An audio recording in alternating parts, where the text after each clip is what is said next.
পূর্বাচলে চলছে ঢাকা আন্তর্জাতিক বাণিজ্য মেলা। চতুর্থ দিনের খবর জানাতে মেলা প্রাঙ্গণ থেকে যুক্ত হচ্ছেন রিপোর্টার অন্তরা সেন। অন্তরা,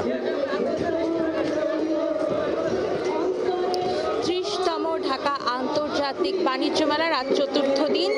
সকাল 9টা থেকে কিন্তু শুরু হয়েছে মেলা, কিন্তু এখনো পর্যন্ত কিন্তু আমরা তেমন দর্শনার্থীরা দেখতে পাইনি।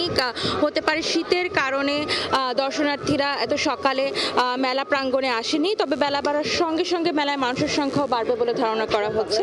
আমরা সকাল থেকে বিভিন্ন স্টল আর প্যাভিলিয়ন কিন্তু ঘুরে দেখেছি। ভারত, তুরস্ক, সিঙ্গাপুর, ইন্দোনেশিয়া, হংকং, মালয়েশিয়া, এই 6টি দেশের কিন্তু মোট 11টি প্যাভিলিয়ন কিন্তু অংশগ্রহণের কথা রয়েছে এখানে। তবে মেলা ঘুরে আমরা বিদেশি স্টলগুলোর মধ্যে ভারতের জম্মু কাশ্মীর থেকে আসা বেশ কয়েকটি স্টল দেখতে পেয়েছি।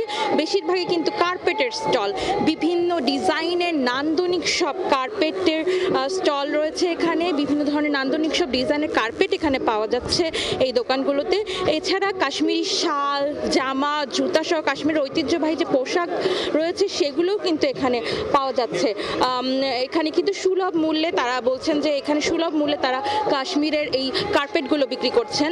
এছাড়া কিন্তু তুরস্কের একটি স্টল আমরা দেখতে পেয়েছি, যেখানে তাদের ঐতিহ্যবাহী যে লাইটগুলো রয়েছে সেগুলো কিন্তু সেখানে পাওয়া যাচ্ছে, যেগুলোকে তুর্কি মোজাইক ল্যাম্প বলা হয়, যেগুলো খুবই ঐতিহ্যবাহী, যেগুলো রঙিন কাঁচ আর ধাতু দিয়ে কিন্তু বানানো হয়। নান্দনিক এসব নকশার লাইট কিন্তু এখানে পাওয়া যাচ্ছে। এছাড়া কিন্তু আমরা বাণিজ্য মেলা ঘুরে যেটা দেখেছি, বেশ কয়েকটি স্টল কিন্তু এখনো পর্যন্ত তৈরি হয়নি।